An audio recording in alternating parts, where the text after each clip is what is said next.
안녕하십니까. 건강증진뉴스 영양과 건강TV 강민구입니다. 영양사, 위생사 면허 및 조리기능사 자격시험과 관련하여 헬스 리터러시 셰프 팩토리 프로그램의 일환으로 식품위생학 네 번째 시간 식중독 두 번째 파트를 진행해 보도록 하겠습니다. 오늘은 이제 화학성 식중독에 대해서 살펴볼 건데요. 우선은 화학성 식중독의 기제를 먼저 한번 살펴보도록 하겠습니다.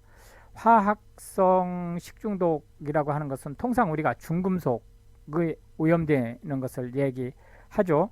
그래서 중금속에 오염된다는 말과 화학성 식중독이라고 하는 말에 대해서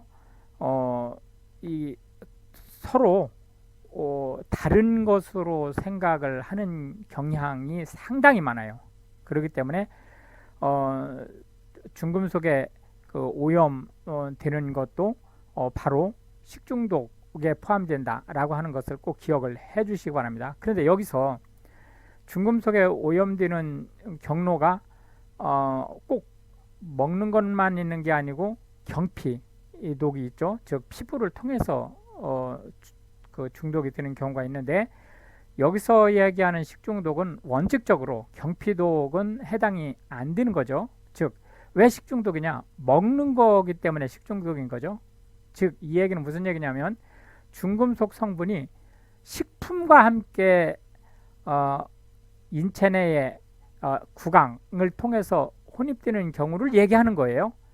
그렇기 때문에 바로 중금속에 중독되는 것도 식품을 통해서 입으로 음식으로 먹은 상태에서 일어나는 중독은 모두 식중독이다 라고 얘기를 하는 거죠. 그래서 식중독인 거죠.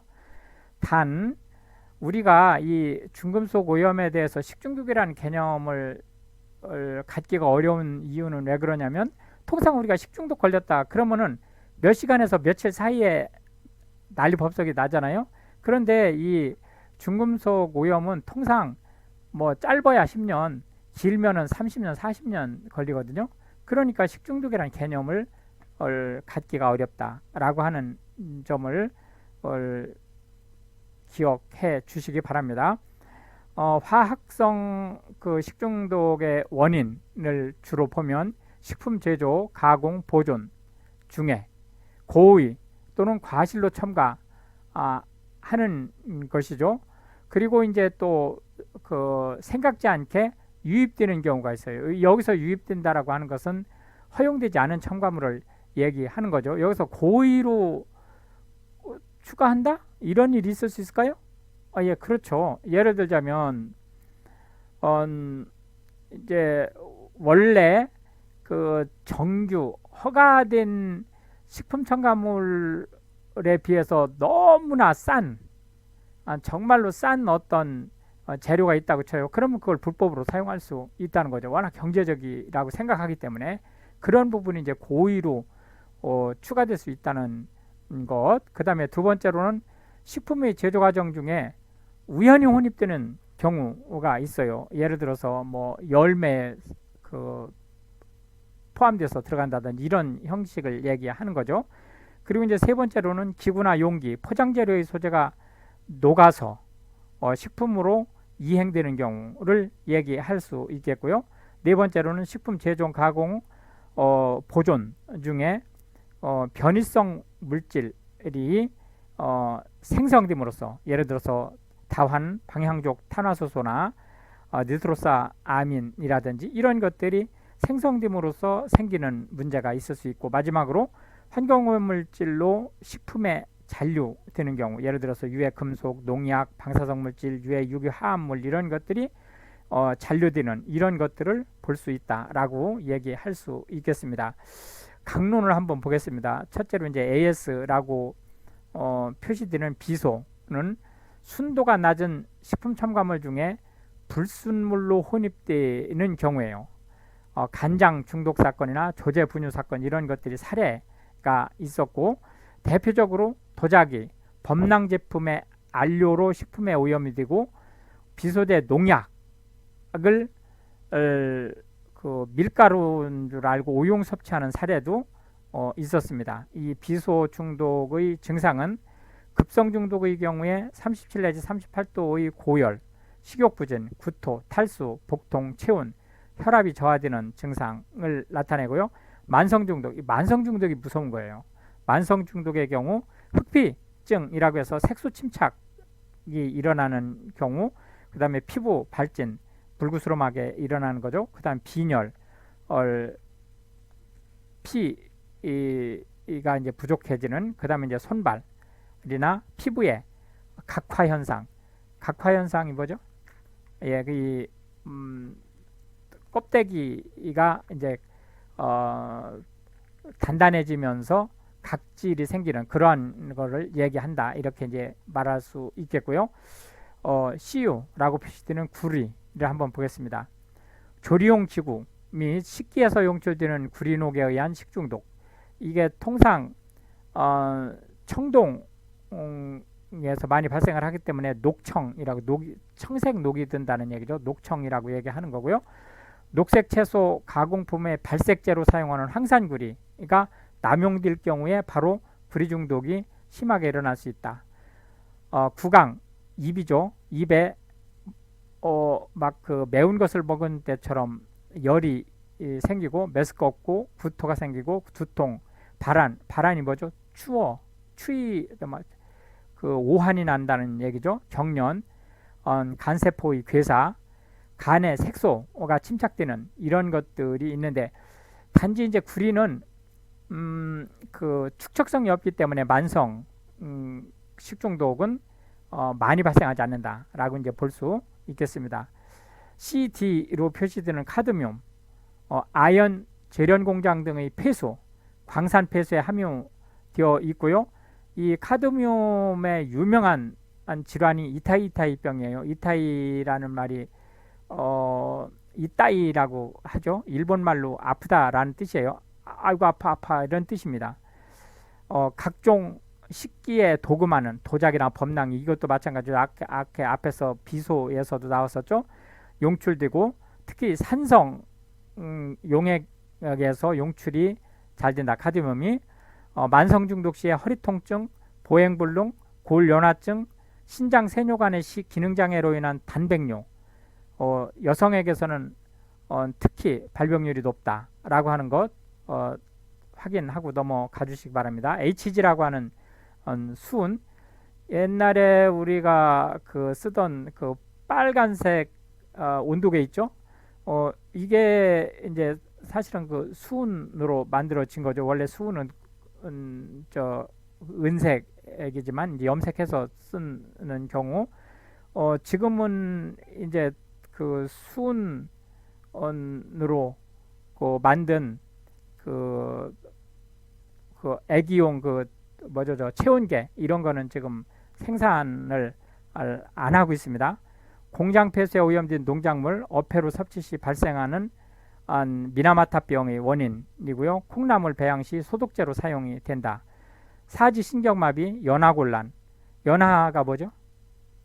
뭐 음식물을 삼키는 거죠. 시력감퇴, 난청, 언어장애, 호흡마비, 지각이상은 어디 늦는다는 뜻이 아니고 인지를 하는 걸 얘기하는 거죠. 소원일성 운동실조, 보행장애, 협착은 이 보는 시각이 좁아지는 걸 얘기하는 거죠. 등 신경 증상이 바로 수은 중독에서 일어난다. 이렇게 이제 볼 수 있겠습니다.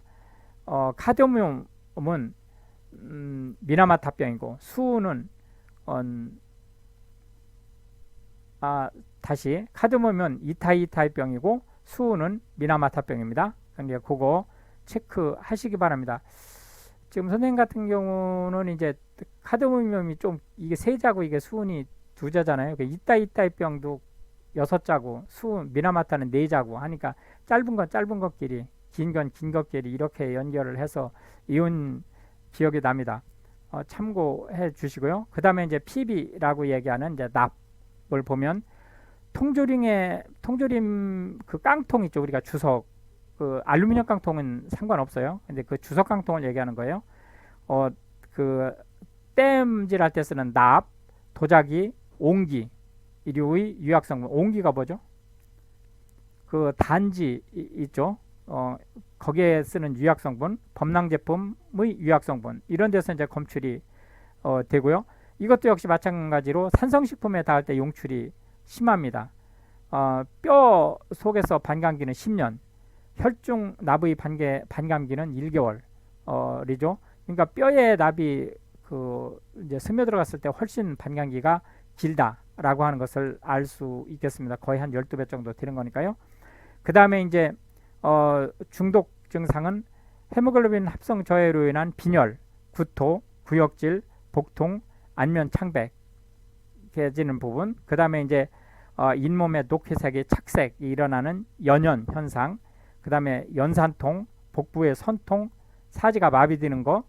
그 다음에 이제 소화기의 장애, 이런 것들을 포함한 이제 중추신경 장애 등이 일어날 수 있다. 이렇게 이제 보실 수 있겠습니다. 그 다음에 이제 SN이라고 하는 주석, 식품 제조 기구나 주석으로 도금한 과일, 주스, 통조림 등에서 이제 용출. 우리가 깡통이라고 하는 게 이 주석으로 도금 한 거죠.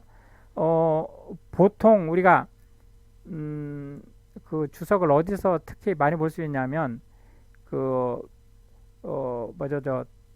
공예품 중에서 언뜻 볼 때 납색으로 된 그 인형 같은 거를 만드는 그게 주석으로 많이 이루어져요. 그리고 아파트나 빌딩 같은데 계단 미끄러지지 않게 그 요철 만드는 거 있죠. 그게 이제 주석하고 황동을 합금으로 만든 거죠. 우리가 신주라고 얘기하는 거. 이제 거기에 이제 주석이 이제 많이 들어있는 거다. 이렇게 이제 보면 되겠습니다. 계속해서 안티몬을 한번 살펴보도록 하겠습니다. SP라고 이제 표현을 하죠. 안티몬은 도자기, 에나멜 코팅용 기구, 범랑제 같은 걸 얘기하는 거죠. 여기서 이제 용출돼 나오는 경우에 중독될 수 있다라고 이제 보시면 되겠고, GN이라고 하는 이제 아연, 에나멜 코팅용 기구, 도금용기에서 용출되고 주스류 등의 산성식품에서 특히 문제가 될 수 있다. 이렇게 이제 볼 수 있겠습니다. 끝으로 이제 크롬, CR은 도금 공장의 폐수, 광산 폐수 이런 데서 이제 오염된 물을 통해서 그 중독이 될 수 있는데, 특히 중요한 것이 이제 육각크롬이 이 호흡기나 피부 이런 데로 이제 흡수되어서 삼각크롬으로 환원되면서 궤양이나 피부염이나 알레르기성 습진, 결막염, 비염, 결막염은 눈에 생기는 거죠. 비염은 코에 생기는 거고 등을 발생시킬 수 있다. 이렇게 볼 수 있겠습니다. 계속적으로 흡입할 경우에는 비중격 천공과 폐암이 발생할 수 있어요. 비중격 천공은 뭐죠? 코와 코 사이에 그 경막이 있죠. 그 왼쪽 콧구멍, 오른쪽 콧구멍 사이에 그 경막에 구멍이 뚫리는 걸 비중격 천공이다. 이렇게 얘기를 한다라고 얘기할 수 있겠습니다. 그 다음에 이제 포장용기에서 일어나는 식중독을 한번 살펴보면 유해 금속류로 비소, 구리, 카드뮴, 수은, 납, 주석, 안티몬, 아연 이런 것들이 이 앞에서 봤었던 유해 금속하고 같은 종류들이죠. 이런 것들이 이제 있고 초자용기로서는 AS 비소죠. 그 다음에 PB, 납 이런 것들이 이제 용출될 수 있다. 이렇게 볼 수 있겠습니다. 특히 이제 범랑 제품 관련돼서 한번 살펴보면 도자기 표면에 그려진 그림, 무늬, 착색 할 때 그 배합한 안료나 유약에서 소성 온도가 불안전할 때 이제 산성 물질에 접촉을 하면 용출이 될 수 있어요. 여기서 소성 온도라 하면 최소한 700 내지 800도에서 이제 저온 가공을 해야 되고 실제 이제 안전한 것은 1300도 정도 되는 고온 가공을 해야 되는 건데 그 이하에서 이제 소성이 되거나 굽는 걸 소성이라고 하죠. 그거나 또는 온도를 높이긴 했는데 이게 이제 열이 제대로 전달이 안 돼 가지고 한쪽에만 열이 전달되고 다른 쪽에는 열이 덜 전달되는 이런 경우에 이제 발생을 할 수 있겠습니다. 최근은 뭐 거의 가스 보일러를 사용을 하기 때문에 이 도자기 구울 때 이런 일들은 그렇게 많이 벌어지지 않습니다. 어쨌든 참고하시고요. 범랑비 피복 제품의 유약으로 유해성 금속 화합물인 붕산, 납, 주석, 코발트 등이 용출되는 경우, 그 다음에 이제 옹기류에 유약이나 납이나 기타 중금속 화합물이 함유되어 있을 경우, 거기에다 더더군다나 소성 온도가 낮은 경우 제대로 유리질화되지 못하면서 이제 용출이 된다. 이렇게 볼 수 있겠습니다. 특히 이제 옹기류는 도자기류에 비해서 조금 소성 온도가 낮은 경우가 많기 때문에 이제 유의해야 된다는 거죠. 그 다음에 이제 합성 수지 쪽으로 넘어가도록 하겠습니다. 열 경화성 그 합성 수지는 요소 수지, 멜라민, 멜라닌이 아니고 멜라민이죠. 예, 그 페놀 수지 이런 것들이 있고요. 용출되는 유해 물질로는 우리가 포름이라고 있는데 이제 뭐 어쨌든 그건 양해하시고요. 포름 알데히드가 용출된다. 이제 이렇게 볼 수 있겠습니다. 이어서 이제 열 가소성, 여기서 경화성이라고 해서는 딱딱하다는 뜻이에요. 가소성이라고 하는 것은 형상이 만들어지는 거니까 온도가 바뀌면 형상이 바뀌는 거죠. 요거는 이제 포름알데히드 용출은 없는데 통상 우리가 얘기하는 P 폴리에틸렌이라고 하는 거죠. 그 다음에 이제 PVC, 프로필렌, 그 다음에 폴리스틸렌 이런 것들이 모두 열 가소성 수지에 들어가는 거고요. 공통적으로 용출되는 유해성 물질은 안정제나 가소제가 될 수 있고, 특히 이제 PVC 이건 비닐 클로로피페닐이라고 하는 거죠. 이 PVC에서는 염화비닐 단량체라고 하는 VCM이 용출되는데 얘는 발암성 물질이다. 이렇게 이제 볼 수 있습니다. 그래서 실제로 우리가 열 가소성은 그 온도에 따라서 이게 형상이 바뀌니까 열 경화성 같은 경우는 웬만한 열에서는 그대로 버티는데 열 가소성 경우는 우리가 그 물병 같은 거 있잖아요. 그 저기 500ml 뭐 2리터 이렇게 사 먹는 그런 것들은 열이 조금만 가도 모양새가 변하죠. 이러면서 이제 이렇게 용출이 될 수 있다라고 이제 얘기할 수 있습니다. 그 다음에 이제 종이 제품이 있는데 형광 증백제가 이제 발암성 물질이다라고 하는 거고, 여기서 이제 PCB 폴리 콜로 비페닐이라고 하는 것이 이제 우리가 PCB라고 하는 건데 유해 환경 오염 물질이 혼입되는 경우가 있을 수 있다라고 얘기할 수 있겠습니다.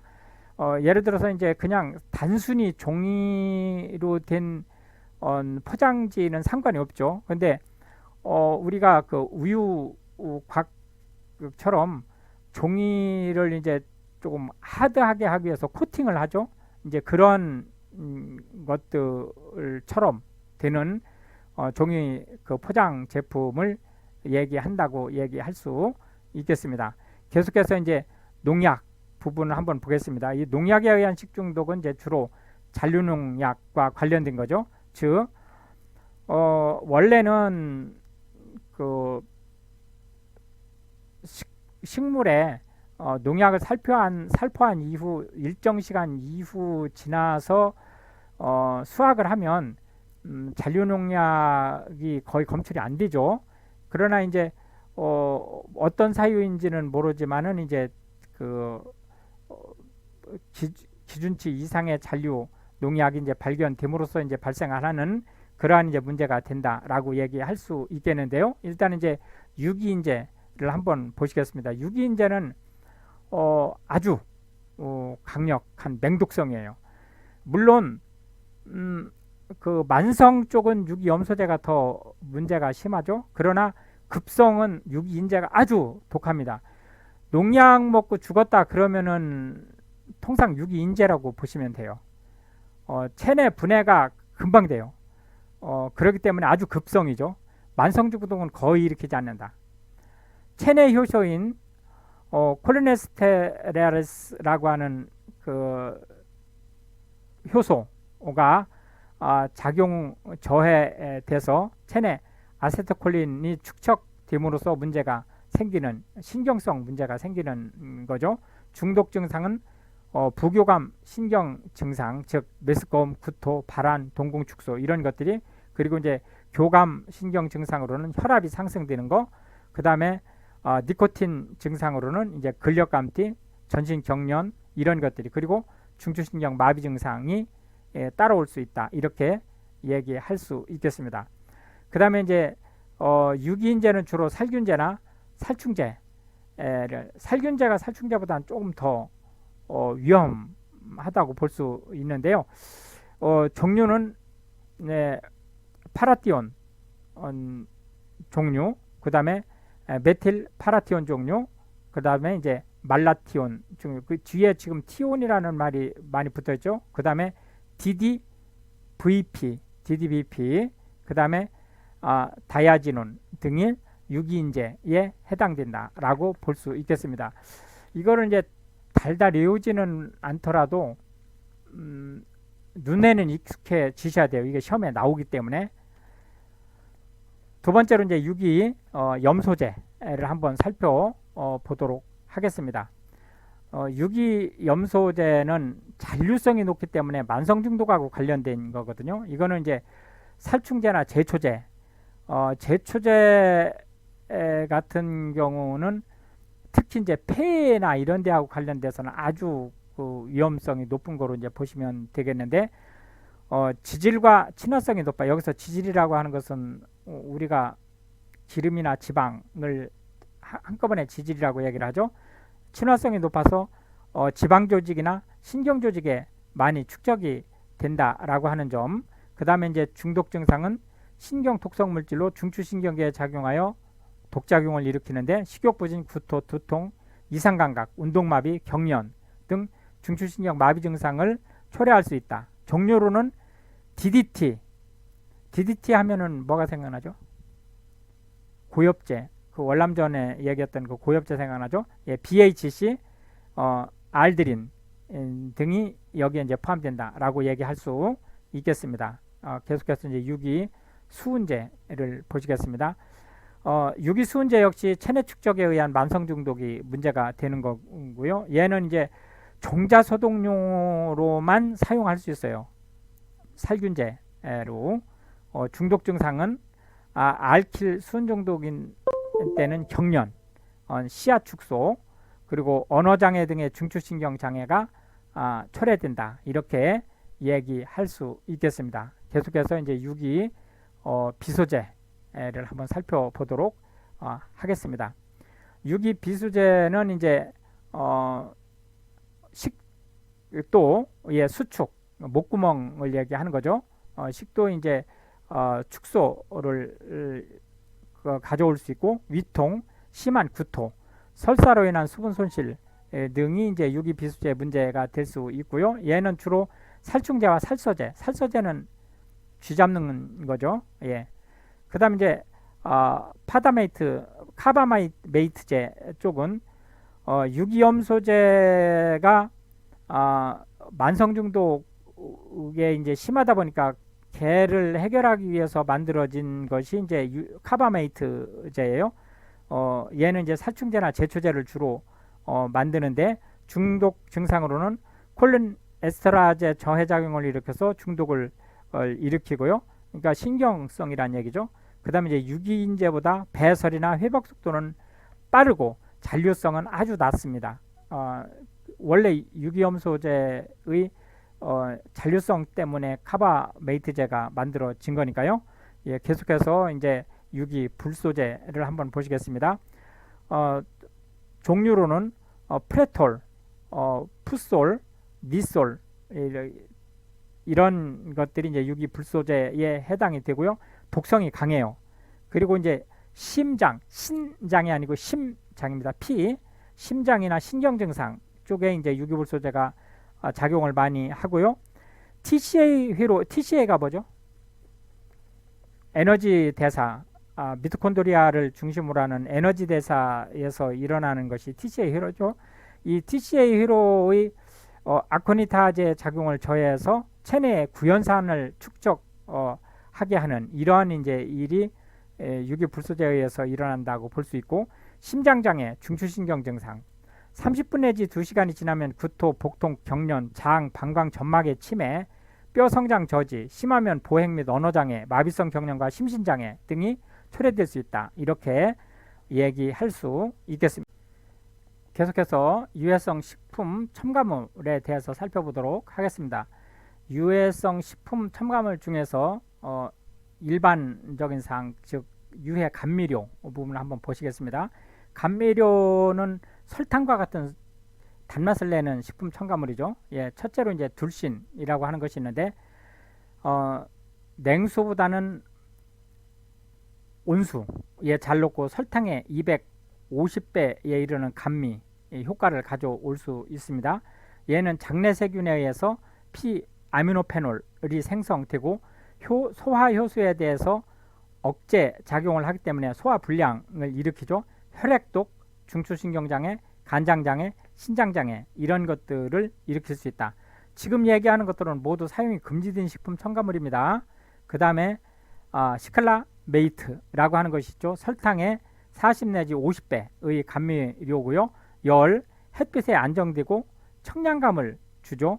발암성으로 통상 우리가 그 옛날에 그 동글동글하게 만들어서 당원이라는 이름으로 팔렸던 거예요. 지금은 제조가 금지되어 있습니다.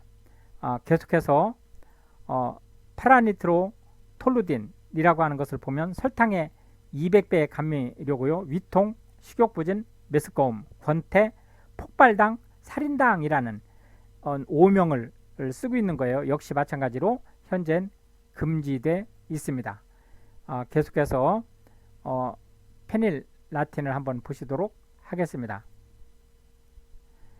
백색의 결정이고 설탕의 2000배에 해당되는 감미. 현재 천연은 얘기할 것도 없고 인공 그 감미료 중에서도 가장 다른 거예요. 페닐라틴이 신장 자극을 하고 일명 뉴스가라고 불렸던 겁니다. 모두 현재 금지되어 있어요. 실제 그 우리가 그 기억하고 있는 것 중에 그 허용되고 있는 것들은 많지 않죠. 그 다음에 이제 에틸렌 글리콜이라고 하는 것이 있는데, 요거는 자동차 부동액 먹는 거로는 감주 만들 때 이게 썼던 거예요. 파당금의 맛을 내는데 사용한 적이 있었는데, 구토, 호흡곤란, 중증일 때는 의식불명으로 사망을 할 수 있어요. 역시 마찬가지로 에틸렌 글리콜이 금지되어 있다. 사카린 나트륨, 사카린 소듐이라고 그러죠. 예, 사카린 소듐은 현재 금지가 풀렸어요. 정상적으로 판매가 되고 있습니다. 당뇨병 환자라든지 이런 분들한테는 설탕보다 사카린 소듐이 훨씬 더 유용하다고 보시면 되겠습니다. 계속해서 착색료 부분을 한번 보시겠습니다. 첫째로 아우라민, 염기성의 황색 타르색소예요. 단무지, 카레, 과자, 팥 앙금류, 종이 등의 착색에 사용이 됐었는데, 특히 단무지에 사용이 됐었죠. 현재 단무지에는 물론 천연색소는 허용이 되긴 하지만 원칙적으로 단무지에는 착색료를 쓰면 안 됩니다. 그러니까 그건 참고하시기 바랍니다. 다량 섭취 시 2~30분 후에 피부에 흑자색, 반점, 두통, 맥박감소, 의식불명 등이 초래될 수 있다. 이렇게 얘기할 수 있겠습니다. 계속해서 로타민 B, 지금 얘기되는 거 다 시험에 나올 수 있는 것들이기 때문에 외우지는 않더라도 눈에는 꼭 익혀두셔야 돼요. 염기성의 핑크색 타르색소, 과자, 어묵 등의 사용을 했었고요. 이거는 이제 전신이 착색되고 색소로 그 뇨, 즉 소변이 이런 핑크색이 생기는 이러한 현상을 가져온다라고 얘기할 수 있겠고요. 파라니트로 안닐린이라고 하는 것은 지용성 황색 색소예요. 혈액 및 신경독을 초래하고 중독 증상으로는 두통, 청색증, 황색뇨, 그러니까 소변 색깔이 황색이라는 얘기도 배설 및 혼수 상태를 초래할 수 있다. 이렇게 볼 수 있겠습니다. 계속해서 실크 스카렛을 보시겠습니다. 직물염색, 등 적색의 수용성, 타르색소죠.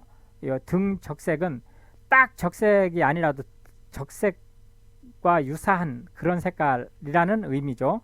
예, 계속해서 메틸 바이렛 쪽을 한번 살펴보도록 하겠습니다.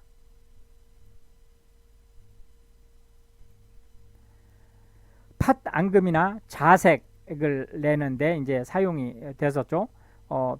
버터 옐로우는 스프릿 옐로우와 함께 버터나 마가린의 황색을 내는데 이제 쓰였던 거고요. 그 다음에 이제 수단 3에는 가짜 고추장의 적색을 내는데 사용되던 거다. 이렇게 얘기할 수 있겠습니다.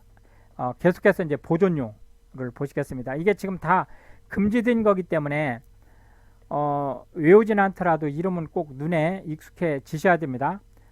보릭 에이시드, 보릭산이라고 그러죠. 이걸 우리가 붕산 또는 붕사라고도 해요. 그게 붕사라고 하면 붕산의 잘못된 말이 아니고 같은 말입니다. 방부제, 윤을 내는 데 쓰는 광택제, 그 다음에 촉감을 좁게 하는 잎촉제 등에 이제 사용되던 거예요. 햄, 베이컨, 과자 등의 사용이 됐었는데 체내 축적성이 있고 산혈증에 대한 대사장애, 소화불량, 소화효소 작용을 억제시켜서 식욕감퇴, 구토, 설사, 위통, 지방분해 촉진, 체중 감소, 장기 출혈 등을 초래할 수 있기 때문에 현재 금지되어 있습니다. 그 다음에 이제 포름알데히드를 보시면 간장, 술, 육제품 등의 사용을 했었는데 중독 증상으로는 소화장애, 구토, 두통, 위경련, 식도와 위의 괴사, 호흡곤란, 천식 이런 것들에 이제 증상을 초래할 수 있다. 이렇게 얘기할 수 있겠습니다. 근데 여기서 참고로 이렇게 금지된 것은 식품 첨가물로 금지된 거예요. 다른 데 사용되는 게 금지된 게 아닙니다. 예를 들어서 포름알데히드 같은 경우는 우리가 그 동식물 채집 같은 거 할 때 그 개구리 같은 거 그 비거 같은 그런 관에 넣고 보관하죠. 그때 이 알코올을 넣을 수도 있지만 주로 포름알데히드를 넣거든요.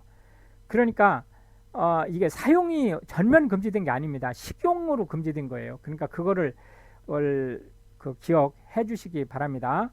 그 다음에 이제 승홍을 보시겠습니다. 염화수은이죠. 근데 승홍은 이제 소독제로는 쓸 수 있어요. 특히 뭐 예를 들어서 0.03%라든지 이런 식으로 아주 그 희석 비율이 높죠. 해서 이제 쓸 수 있는 소독제다라고 얘기할 수 있겠습니다. 계속해서 베타 나프텔을 한번 보시겠습니다. 간장 표면에 생기는 흰 곰팡이를 억제하고 자 이제 사용이 됐었던 건데 신장 장애를 발생시키고 단백뇨를 유발하기 때문에 현재 금지되어 있다. 이렇게 이제 보실 수 있겠고요. 그 다음에 이제 살리실산은 이 부분 역시 마찬가지로 이제 보존료로 사용된 부분이고 불소 화합물 쪽은 육류나 우유 및 알코올 음료 등에 있어서 보조 및 이상 발효 억제 등의 목적으로 사용이 됐었는데 급성 중독의 경우 구토, 두통, 경련, 호흡장애 등을 유발하고 만성 중독의 경우 반상치나 체중 감소 및 빈혈 등을 유발할 수 있다. 이 반상치는 치아에 까만 점이 점점 이렇게 나는 거예요. 그러니까 우리가 지금 수돗물에 불소를 강제로 포함시키고 있죠. 근데 이제 아차 잘못해 가지고 그 불소 함량이 너무 높아지게 된다든지 하면 이렇게 반상치가 나타날 수 있는 거죠. 계속해서 이제 유해성 식품 첨가물 중에 표백제를 살펴보도록 하겠습니다. 롱갈리트는 무엇, 연근이 뭐죠? 그 연꽃의 뿌리를 얘기하는 거죠. 등의 하얀색으로 바꾸는 그러한 이제 그 작용을 했었던 게 이제 롱갈리트인데 다량의 포름알데히드가 유리되어서 신장을 자극하는 문제가 있을 수 있다. 그 다음에 이제 니트로겐 트로클로라이드라고 하는 것은 밀가루 표백과 숙성에 이제 사용이 됐었던 부분이다. 이렇게 볼 수가 있겠습니다. 계속해서 유기물 관련된 사항을 한번 살펴보도록 하겠습니다. 유기물이라고 하는 것은 이제 실제 그 유기성 물질이죠. 유기성 물질은 식품 자체에는 독성이 없었는데 뭐 열을 받는다든지 이렇게 해서 뭐 특히 그 음식은 산성들이 많죠. 그러니까 이 산성에 접촉된다든지 하면서 성질이 바뀌는 것을 얘기하는 거죠. 이제 첫째로 다환 방향족 탄화수소 중에 파스라는 것이 있습니다. 훈연 제품, 숯불구이 탄 부분, 커피 등과 같은 볶은식품, 석탄, 석유, 목재 등의 유기물질이 불완전 연소될 때 일어나는 건데 아주 강력한 발암물질이에요. 특히 직화로 탔을 경우 단백질이 직화로 탔을 경우, 즉 여기서 직화로 탄다는 거 뭐죠? 프라이팬에서 타는 거 말고 석쇠에서 타는 걸 얘기하는 거예요. 벤조피렌이 이제 발생을 하는데 벤조피렌 1급 발암물질입니다. 계속해서 헤테로사이클릭 아민유를 한번 보도록 하겠습니다. 식품 자체 또는 아미노산 단백질을 300도씨 이상 가열할 때 생성되는 열 분해산물로 돌연변이 유발물질이다. 이렇게 얘기할 수 있겠고요. 육류와 생선을 높은 온도로 조리할 때 근육 부위에 있는 아미노산과 크레아틴이 반응해서 생성된다. 이렇게 얘기할 수 있겠습니다. 크레아틴이 뭐죠? 크레아틴은 그 근육 내에 있는 ATP죠. 에너지를 그러니까 ATP를 낼 수 있는 가장 최초의 활용 영양분이죠. 그래서 막 급속한 순발력을 요하는 운동을 할 때 맨 처음에 크레아틴이 맨 처음 사용이 되죠. 이제 그렇게 이제 보시면 되겠습니다. 그 다음에 이제 근육 내에 있는 그 탄수화물이 이제 사용이 되는 거죠. 계속해서 아크릴 아마이드 부분을 한번 보시겠습니다. 아크릴 아마이드는 탄수화물이 높은 식품을 120도 이상 온도에서 조리 가공할 때 생성되고요. 아미노산과 당이 열에 의해 결합되는 마이야르 반응을 통해 생성되는 물질이다. 우리가 빵이라든지 이런 것이 이제 아주 예쁜 갈색으로 변하는 그런 부분에서 이제 우리가 볼 수 있는 거죠. 신경독소로 알려졌지만 최근 남성 생식능력 저하 및 발암성이 의심되고 있다. 의심되는 거예요. 아직 정확한 거는 아닙니다. 지금 아크릴아마이드 설명을 지금 한 거고요. 헤테로사이클릭 아민유는 이제 그 앞에서 설명을 한 거죠. 니트로소 화합물을 보면 햄, 소세지 등을 제조할 때, 즉 가공육을 제조할 때요, 발색제로 사용되는 아질산염과 식품 중의 2급 아민 아마이드와 결합해서 니트로사아민 니트로소아마이드가 이제 생성되는 케이스인데요. 발암물질로 의심되는 거예요. 이게 발암물질로 의심되는 거지. WHO에서 정확하게 지금 증거를 잡아내질 못하고 있습니다. 그런데 워낙 그 보존성과 그 향이라든지 이런 그 색깔이라든지 이런 것이 워낙 뛰어난데 증거가 없다 보니까 지금 금지를 안 하고 있죠. 예, 이제 그 참고하시면 되겠습니다.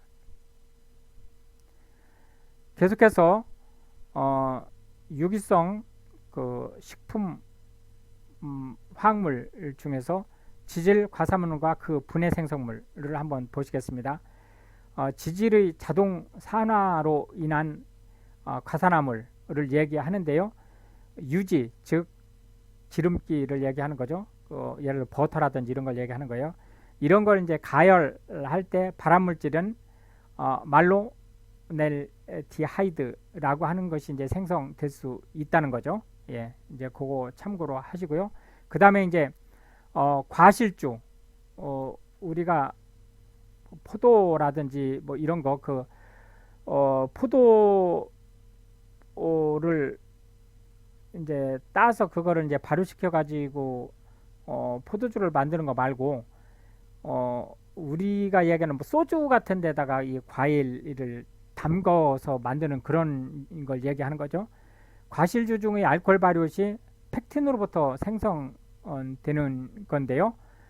체위로 배출되는데 시간이 오래 걸리고 체내에 독성이 큰 포름산을 형성하기 때문에 두통, 구토, 설사, 현기증, 호흡 중추장애 이런 것들이 이제 초래될 수 있다는 거예요. 10ml 이상 섭취 시 시신경 장애가 일어날 수 있다. 그 다음에 이제 알코올 음료의 메탄올 함량이 0.ml당 0.5mg 이하여야 되고, 과실주의 경우, 그거 이제 일반주류의 경우, 그 다음에 과실주류의 경우에는 밀리리터당 1.0mg 이하여야 된다. 그 다음에 이제 THM이라고 해서 이제 트리 할로메탄이라고 하는 것은 수돗물, 아까 이제 그 불소 얘기도 나왔지만 수돗물 소독을 염소로 하죠. 근데 이때 이제 염소의 함량에 문제가 이제 생긴다든지 해서 그 수돗물을 염소 소독할 때 발생하는 발암성 물질을 우리가 THM이다라고 이제 얘기할 수 있겠습니다. 그렇기 때문에 사실상 이제 수돗물은 끓여 먹으라고 얘기를 하는데 또 물을 끓여 먹는 거는 또 여러 가지 문제가 있거든요. 그렇기 때문에 지금 우리나라 같은 경우는 사실상 정수기 보급률이 뭐 거의 90% 가까이 육박하거든요. 85% 이상 되는 걸로 알고 있어요. 그렇다는 얘기는 모든 사람들이 정수된 물을 마시거나 생수를 마신다고 봐야 됩니다. 수돗물을 직접 마시는 사람이 거의 없다고 봐야죠. 그런 뭐 거기까지 큰 문제가 되는 건 아니지만 참고로 알고 계시면 되겠습니다. 계속해서 환경오염 관련된 부분을 한번 살펴보도록 하겠습니다.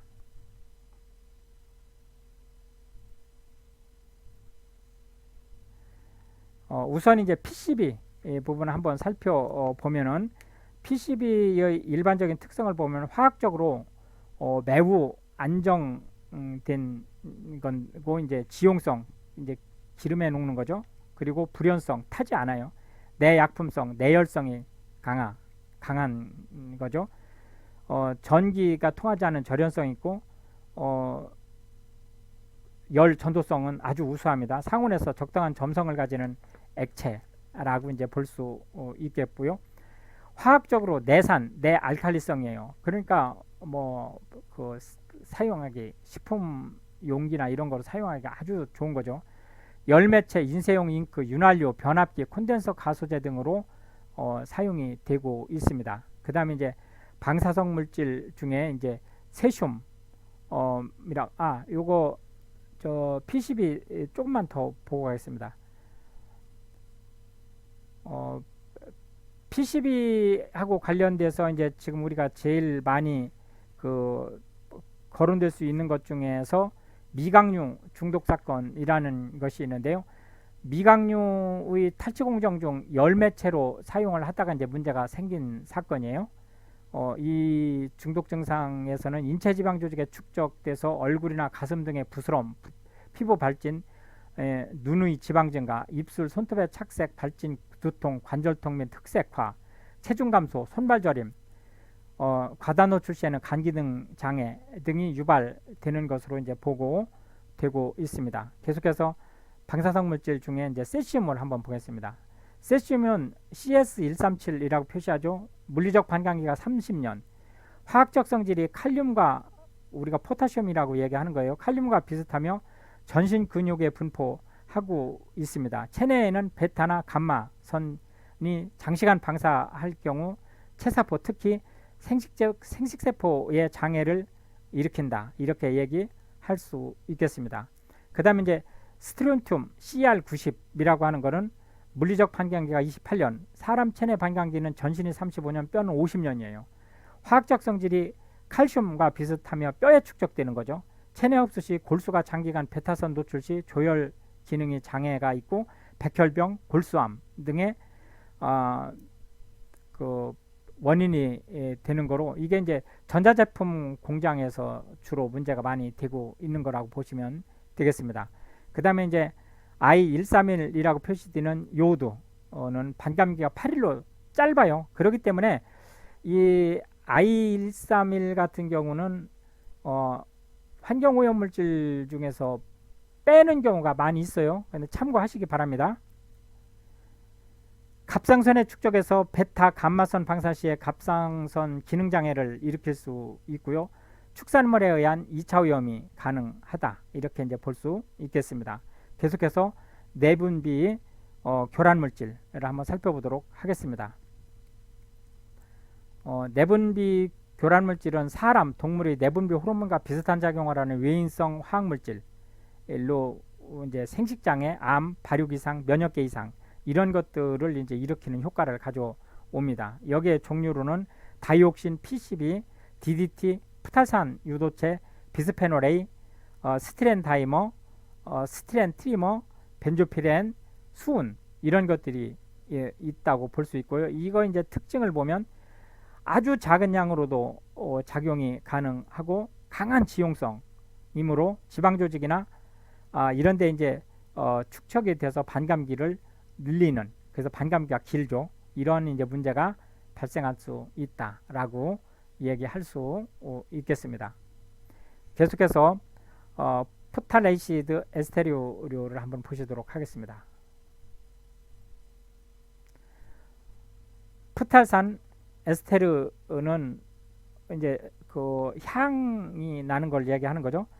플라스틱 제품의 가소제, 접착제, 인쇄, 잉크, 염료, 락카, 살충제 등의 제조에 널리 사용되는 게 이제 대상이 되겠는데, 얘의 이제 문제점으로는 DBP, DOP 이런 것들이 이제 문제가 되고 있어요. 여기에는 장기 경구성 독이기 때문에 인체 기형을 형성하고 생식 기능을 저해하고 번식을 저해시키는 그런 이제 문제를 초래할 수 있다. 이렇게 얘기할 수 있겠습니다. 계속해서 자연독 식중독을 한번 보겠습니다. 자연독 식중독은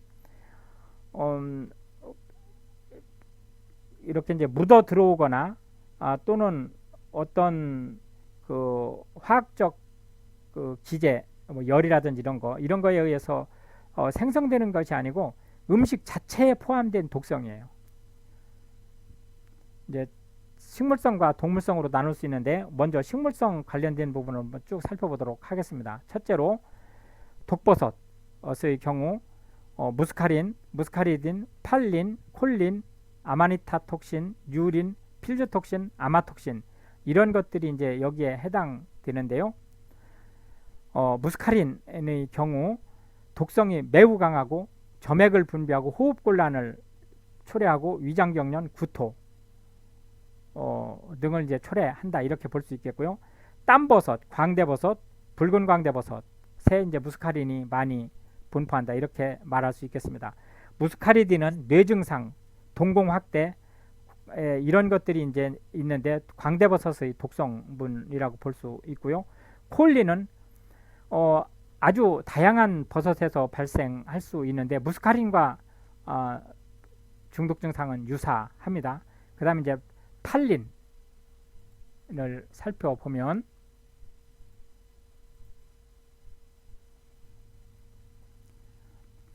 강렬한 용혈작용이 뭐죠?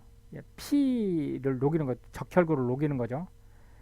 콜레라 모양의 증상과 구토, 심한 설상 이런 것들이 이제 초래되는데 알 광대버섯에 많다라고 얘기할 수 있겠고, 아마니타 톡신에는 열과 독성이 강하고 콜레라 증세와 같은 설사, 치사율이 70%예요. 아주 맹독성이에요. 무당버섯, 파리버섯, 미추광이버섯 등에 많이 함유되어 있다. 필즈톡신은 건조하고 열에 약하며 강직성이 뭐예요? 뻣뻣해지는 거죠. 예, 경련 증상을 초래한다. 이렇게 얘기할 수 있겠습니다.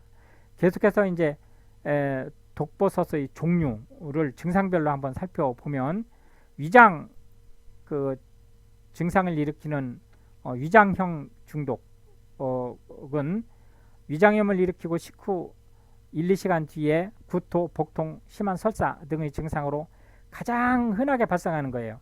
근데 얘는 이제 하루 이틀 지나면은 낫고 치사율은 많지 않습니다.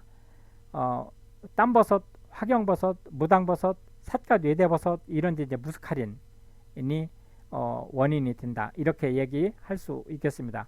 콜레라성 중독, 심한 위장, 용혈작용, 황달, 혈뇨, 청색증, 사망률이 60 내지 100% 엄청나게 높습니다.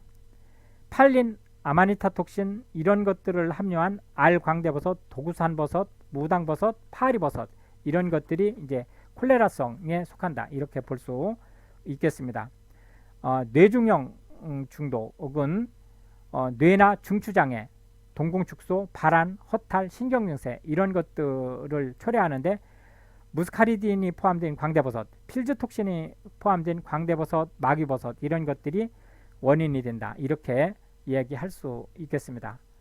계속해서 감자를 한번 살펴보도록 하겠습니다. 감자의 이제 독성분은 주로 솔라닌과 셉신 이런 것이 있는데, 솔라닌은 그 녹색으로 햇빛을 받으면 녹색으로 변하죠. 녹색인 부분 또는 이제 싹 튼 부분, 셉신은 썩은 부분 이런 데 이제 발생을 합니다. 솔라닌이 솔라니딘이라는 알칼로이드당과 결합된 알칼로이드 배당체가 이제 이게 문제가 되는 거고요. 이 이제 솔라닌의 증상으로는 생체 내에서 콜린 에스터라제의 작용을 억제해서 중추신경 증상을 일으키고 복통, 설사, 구토, 현기증, 졸음, 가벼운 의식장애 이런 것들을 일으킨다라고 얘기할 수 있겠습니다. 이제 셉신은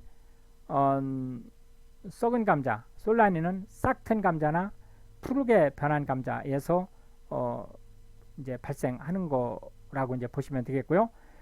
그 다음에 이제 시안 배당체 함유물을 한번 보도록 하겠습니다. 시안은 우리가 얘기하는 청산가리를 이제 생각하시면 되겠습니다.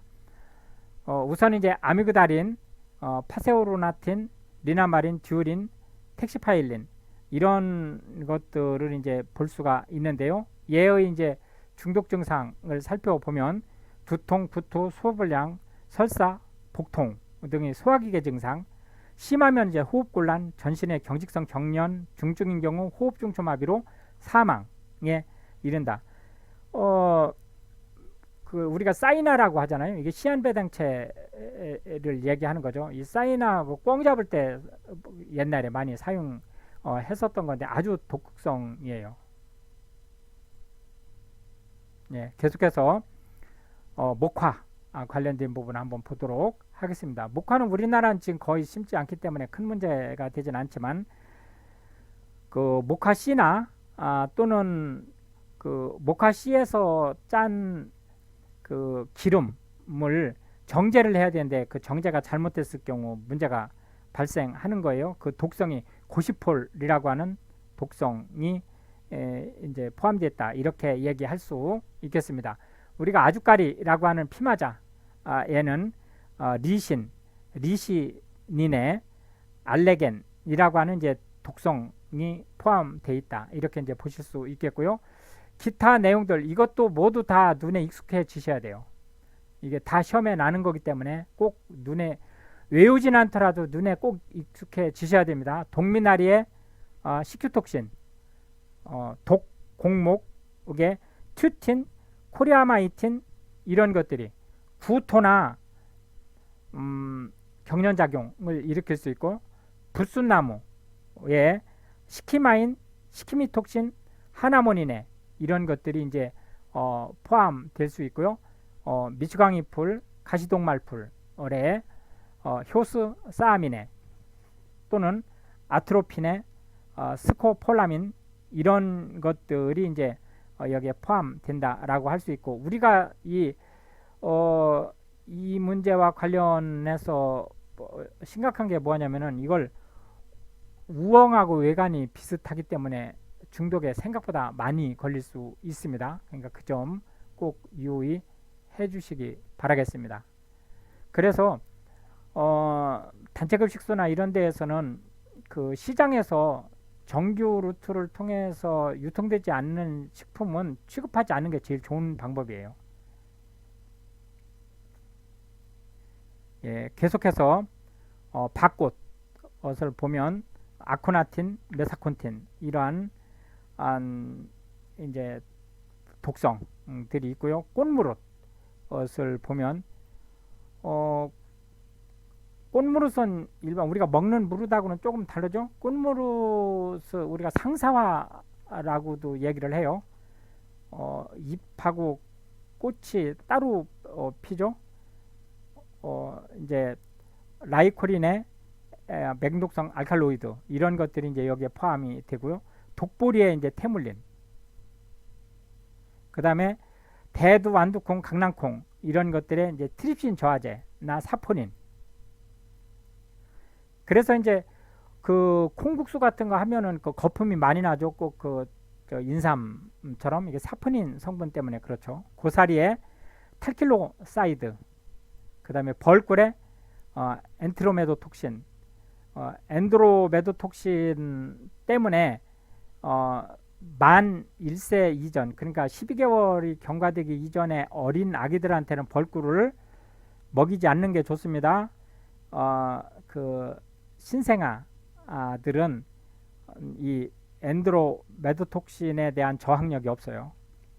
꼭 기억해 주시기 바랍니다. 계속해서 이제 식물성을 마치고 동물성으로 들어가 보도록 하겠습니다. 우선 보거톡은 테트로도톡신이라고 얘기를 하고요. 얘의 특징은 종류별, 지역별, 계절별, 부위별에 따라서 다르죠. 난소나 간장 쪽에는 가장 이 독이 심하게 몰려 있고요. 그 다음에 내장, 피부, 그 다음에 근육에 이제 독이 가장 적다. 산란기 직전인 5~6월이 독력이 가장 강하다. 이런 특징을 가지고 있습니다. 그리고 염기성 물질이기 때문에 무생, 무피, 무치, 물이나 유기용매는 녹기 어렵죠.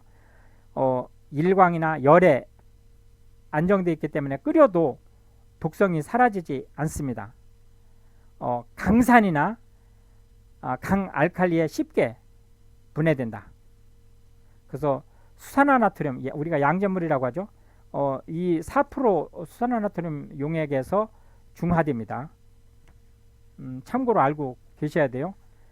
만약에 이제 테트로도톡신에 손님 중에 한 사람이 문제가 생겼다라고 했을 경우에는 일단 NaOH 용액을 4%로 희석시켜 가지고 먹이고 119 이제 신고하시는 이제 절차를 밟는 게 좋죠. 신경계 마비되고 사이아노시스라고 하는 청색증이 발생을 하죠. 이 증상으로 보면 잠복기가 짧을수록 증세가 심하고 8시간 이내에 생사가 결정됩니다. 아침에 점심때 먹으면 그날 넘기지 않고 생사가 결정된다는 얘기죠. 섭취 후 20분 내지 3시간, 늦어도 6시간 이내에 발병이 되죠. 1단계 증상은 입술, 혀끝, 손발이 마비되기 시작해서 복통이나 구토 증상이 나타나고 2단계 증상은 지각마비, 그러니까 인식이 안 된다는 게 언어장애, 호흡곤란, 건반사 등을 일으키며 혈압이 강화되고 3단계는 완전 운동마비가 일어나고 연화곤란, 삼키지 못한다는 거죠. 호흡곤란, 청색증이 일어나고 마지막으로 의식불명이 돼서 호흡정지로 사망합니다.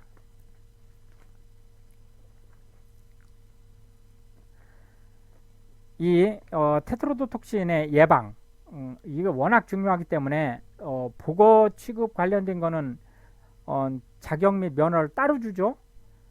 같은 조리기능사 시험 중에서 보거 조리기능사 시험을 따로 봅니다. 워낙 강하기 때문에.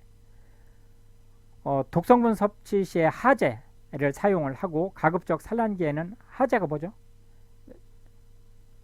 이제 구토를 하거나 설사를 하게 하는 거죠. 산란기에는 식용을 금지하고 난소, 내장, 껍질 등이 함유된 것은 식용을 금지한다. 이렇게 이제 보시면 되겠습니다. 계속해서 동물성 식중독 중에서 시과테라를 보시겠습니다. 열대나 아열대의 산호초 주변에서 서식하는 독어를 섭취해서 일어나는 식중독이에요. 독성분은 시과톡신, 스케르톡신, 페리톡신, 메이토톡신, 시과톡신, 이런 것들이 이제 다 이 시과테라 중독에 들어간다. 이렇게 볼 수 있겠고, 마비와 같은 신경 증상, 설사, 구토, 복통, 근육통, 관절통, 혈압저하, 운동실조 등의 다양한 증상이 일어나고 드라이 아이스 센세이션이라고 하는 문제가 발생할 수 있다라고 얘기할 수 있겠습니다. 계속해서 이제 베네로핀, 다 독성이 강한 것들이에요. 모시조개, 바지락, 굴 등의 그 어패류에서 이제 발생이 시작되죠. 아감에 있는 플랑크톤 때문에 발생하는 거예요. 3세월에 주로 발생을 하고, 얘는 100도씨에서 1시간 가열해도 파괴되지 않는 열안전성을 가지고 있어요. 단 알칼리에서 가열하면 파괴가 됩니다. 중독 증상으로는 12시간 내지 2일 정도의 잠복기를 거쳐 입냄새, 권태감, 구토, 두통, 변비, 미열, 점막출혈, 간, 비대, 황달, 피하출혈, 치사율 40 내지 45% 아주 높은 편이다. 계속해서 마비성 조개류, PSP라고 하죠. 대합, 섭조개, 홍합, 진주담치 등의 어패류에서 2 내지 5월 사식톡신이라고 하는 독이 발생하죠. 100도씨에서 30분 가열해도 분해되지 않습니다. 입술, 혀, 안면마비, 서서히 말단까지 퍼져 전신마비로 보행곤란, 언어장애, 두통, 갈증, 구토, 침 흘림, 12시간 이내에 사망해요. 치사율은 그 대신에 10 내지 15% 정도 되고 12시간 이상이 되면 일단 산다 라고 보시면 되겠습니다. 계속해서 설사성 조개류를 한번 살펴보도록 하겠습니다.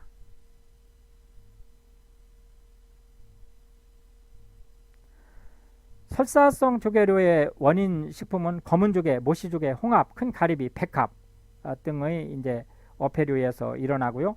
독성분은 오카다산, 디노파이시스 톡신, 지금 이제 독성분을 얘기하는 거죠. 그 다음에 이제 펙테노톡신 등 내열성이 강한 독이 이제 여기에 포함된다. 이렇게 이제 보실 수 있겠습니다. 이 이제 증상을 보면 소화기계 증상이 이제 따르고 발열 증상은 없고 증상이 발생한 뒤 3일 뒤면 대부분 자연 회복이 됩니다. 이제 마지막으로 권패류는 이제 수랑, 고동 이런 것들에서 이제 나타나는데 테트라민이라고 하는 독이 이제 원인이 되죠. 얘는 이제 소라고동, 조각매물고동, 보라골뱅이 등의 타액선에 축적된 독소 때문에 발생을 하는 거고요. 독소는 테트라민이다. 중독 증상으로는 눈의 피로감, 현기증, 두통, 멀미, 식욕감퇴 이런 것들이 이제 따른다라고 얘기할 수 있겠습니다. 계속해서 이제 곰팡이 독과 관련된 부분 한번 보시겠습니다. 전체적으로 곰팡이 독을 우리가 아플라톡신, 마이코톡신이라고 얘기를 해요. 이 마이코톡신이라고 하는 것은 곰팡이의 2차 대사산물이고 사람이나 온열동물에게 해를 주는 물질을 얘기하는 거고요. 마이코톡시스라고 하는 진균 중독증으로 우리가 이제 통상 마이코톡신에 일어나는 질병을 총칭합니다.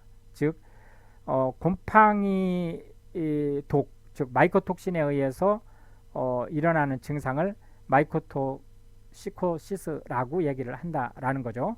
이거의 이제 특징을 살펴보면 주 원인 식품은 탄수화물이 풍부한 쌀, 보리 이런 것들과 관련되고 계절과 관련되어 특히 여름이라든지 이렇게 온도는 높고 습도가 높은 중독이 감염성이 없기 때문에 전염되지 않습니다. 약물이나 항생물질에 의한 치료 효과가 어렵습니다. 그 대신에 감염은 흔치 않지만 항생물질로 치료하기가 어렵다. 계속해서 아플라톡신을 한번 보겠습니다. 아플라톡신은 발암성 간장독이에요. 간독이죠.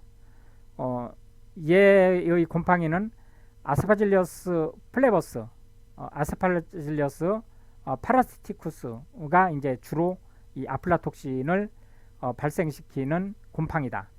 꼭 이거 알고 계셔야 돼요. 아스파질러스 플레버스나 아스파질러스 파라시티쿠스라고 하는 곰팡이가 이 아플라톡신을 발생시킨다는 거죠. 16% 이상의 수분, 80 내지 85% 이상의 습도, 25 내지 30도씨의 온도, 이때 이제 쌀, 보리, 옥수수, 땅콩, 메주, 간장, 된장 포함한 거예요. 우유 이런데 이제 아플라톡신이 주로 발생한다. 이렇게 얘기할 수 있겠고요. 이 종류는 B1, M1, G1, M2, B2, G2 순이에요. B1이 발암성에 가장 문제가 심하다. 이렇게 이제 볼 수 있겠습니다. 이 그 특성을 한번 보면 열의 안정에서 270 내지 280도씨에서 가열을 해야만 분해돼요. 강산이나 강알칼리성에서는 쉽게 분해가 됩니다. 그 대신에 물에 녹지 않고 자위선이나 방사선에서도 방사선에서도 불안정하기 때문에 이제 자위선 살균이라든지 이런 데에서 방사선 살균이라든지 이런 데에서 이제 우리가 안전성을 확보할 수 있다. 이렇게 얘기할 수 있겠습니다. 계속해서 오크라톡신을 한번 보도록 하겠습니다. 오크라톡신은 아스파질러스 오크라시스가 이제 오크라톡신을 발생시키는 곰팡이에요. 오크라톡신 A, B, C 중에서 A가 독성이 가장 강하고 쌀, 보리, 밀, 옥수수, 콩, 커피 등에서 검출이 되고 주로 신장장애를 일으켜서 신장암을 유발하고 간을 손상시키는 이러한 것을 하는 게 오크라톡신이다. 이제 황병미독 이거는 이제 잘 알고 계셔야 됩니다. 시험에 상당히 많이 나는 내용이에요. 수분이 14 내지 15% 이상 함유된 쌀에 페니실리움 속 곰팡이가 번식을 해서 황색으로 변질시키는 것을 얘기하는 거예요.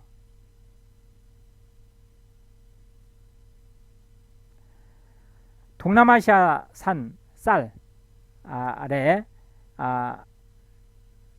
이슬란디아 그 황변미 독 혹은 독소가 이슬란디 톡신, 루테오스키린 그 다음에 이제 시클로콜로로틴이라고 하는 간장독을 유발하는 독을 페니실리움 이슬란디쿰이 발생시킨다라고 이제 볼 수 있겠습니다. 그 다음에 이제 톡시카리움이라고 하는 황변미가 있는데요. 이거는 대만 쌀에서 이제 발생되는 거, 주로 이제 동남아 쪽이죠. 독소는 시테리오 시트로비리딘이라고 하는 신경독이고 생산 곰팡이는 페니실리움 시트리오비라이드라고도 하죠. 가 이제 생산한다. 여기서 그 독 이름과 그 곰팡이 이름을 헷갈리면 안 됩니다. 이것도 외울 정도는 아니라도 눈에는 익숙해져야 돼요. 곰팡이와 독을 따로 구분해서 알고 있어야 돼요. 왜냐하면 어디에서는 곰팡이를 얘기했다가 어디에서는 독성분을 얘기하고 하기 때문에 이걸 헷갈릴 수가 있어요. 예를 들어서 페니실리움 시트레오비라이드 또는 비리드라고 하는 것은 곰팡이 이름이고, 시트레오비리딘 하면 이게 독소 이름이거든요. 얘가 이제 바로 톡시카리움이라고 하는 대만쌀의 항변미 관련된 것을 얘기하는 거죠.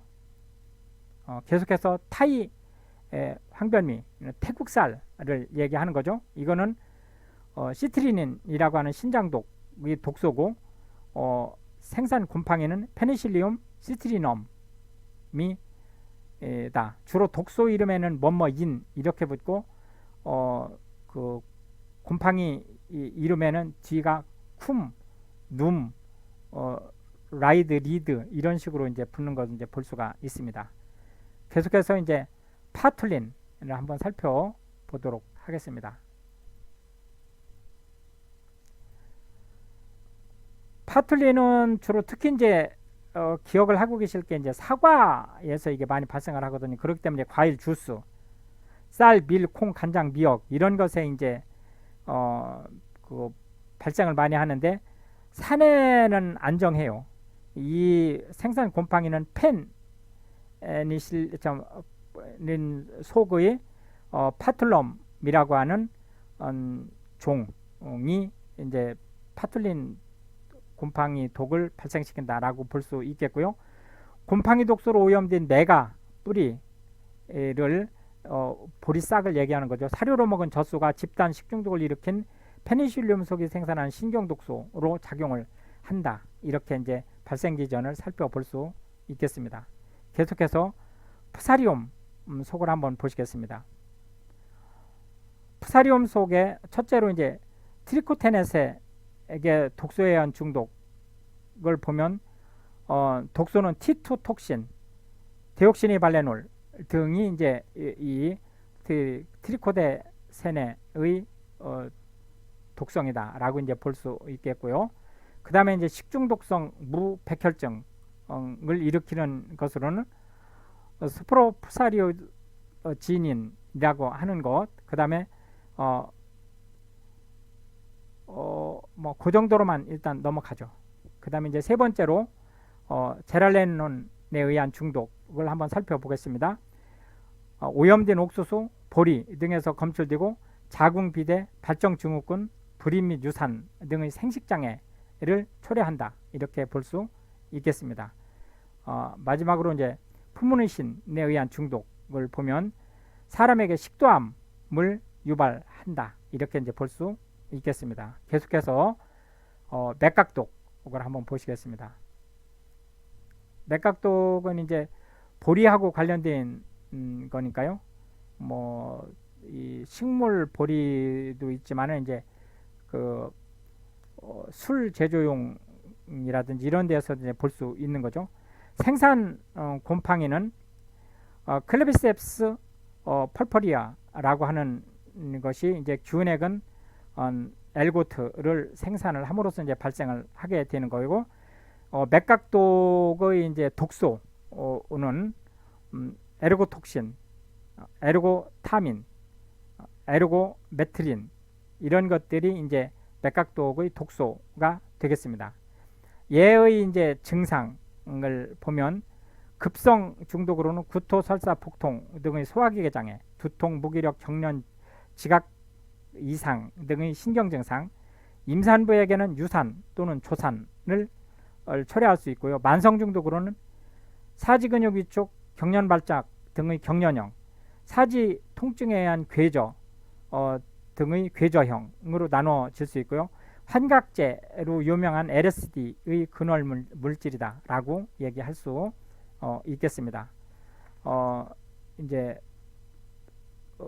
이번 시간에 맨 마지막 주제로 기타 곰팡이 독을 그냥 살펴만 보겠습니다.